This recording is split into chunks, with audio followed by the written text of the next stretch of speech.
আজকে আমি তোমাদের সাথে শেয়ার করব চট্টগ্রামের খুবই জনপ্রিয় একটি খাবার আখনি বিরিয়ানি। এই আখনি বিরিয়ানিটা রান্না করে তোমাদের দেখাবো, আর খেতে অনেক বেশি মজা হয় এই আখনি বিরিয়ানিটা। তো প্রথমে মশলা তৈরি করে নিতে হবে। এইখানে সমস্ত রকম মশলা নিয়ে নিয়েছি।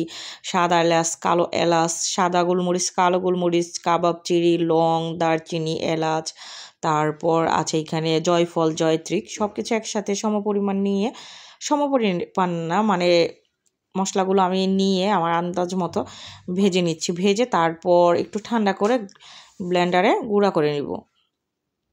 তো এইখানে কিন্তু আমি গরুর মাংস বের করে নিয়েছি ফ্রিজ থেকে, আর এই মাংসটা কালকেই আনা হয়েছে। টাটকা গরুর মাংস দিয়ে রান্না করলে বেশি ভালো লাগে। কালকে এনে রেখেছে, তো ফ্রিজ থেকে বের করে নিয়ে তারপর আর কি এই তো রান্না করলাম। সারা রাত ডিপি ছিল, তো নর্মালে রাখি না, যদি আবার নষ্ট হয়ে যায়। তো এইখানে আমি চানা বুট ভিজিয়ে রেখেছিলাম রাত্রে, তো ওইটা সেদ্ধতে বসিয়ে দিলাম। আজকে কিন্তু চানা বুট দিয়েই এই বিরিয়ানিটা রান্না করব।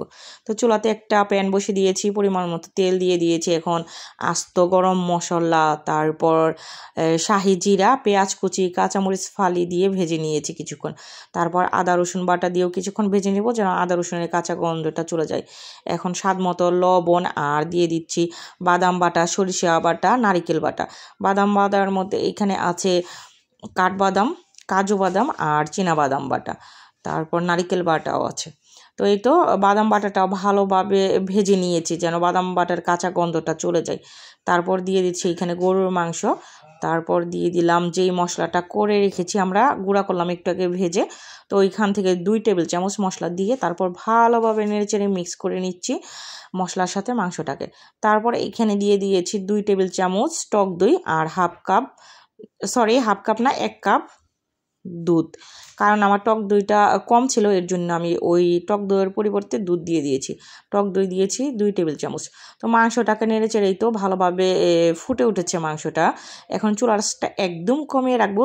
এই মাংস থেকে যেই পানিটা বেরিয়েছে ওইটা দিয়েই মাংসটা সেদ্ধ করে নিব। এইখানে মোটা চাল নিয়ে নিয়েছি। ভাতের যে সেদ্ধ চালটা হয়, মূলত আখনি বিরিয়ানিটা রান্না করা হয় সেদ্ধ চাল দিয়ে। এই চালটাকে ধুয়ে তারপর ভিজাতে দিয়ে রেখেছি আধা ঘন্টার জন্য। যেহেতু মাংসটা কিন্তু প্রায় সেদ্ধ হয়ে এসেছে, এখন একটু টমেটো দিয়ে দিলাম। টমেটোটা আমার সেদ্ধ করা ফ্রিজে ছিল, ওইটাই দিয়ে দিচ্ছি। তো ভালোভাবে টমেটোটা দিয়ে নেড়ে চেড়ে মিক্স করে তারপরে এখানে কেটে রাখা আলু দিয়ে দিলাম। এইখানে বড় সাইজের 3টা আলু আছে, তো আলু দিয়ে ভালোভাবে নেড়ে চেড়ে কিছুক্ষণ আর কি কষিয়ে নিয়েছি আলুটা সহ। এখন দিয়ে দিব পরিমাণ মতো গরম পানি। এখানে যা চাল নিয়েছি তার ডাবল পানি দিয়ে দিয়েছি আমি। তো পানিটা যখন ফুটে উঠবে তারপর আর কি চালটা দিব। যেহেতু পানিটা সুন্দরভাবে ফুটে উঠেছে, এখন ধুয়ে রাখা যে চালটা ছিল আধা ঘন্টা ভিজিয়ে রেখেছিলাম, পানিটাকে ঝরিয়ে ভালোভাবে চালটাকে দিয়ে দিচ্ছি।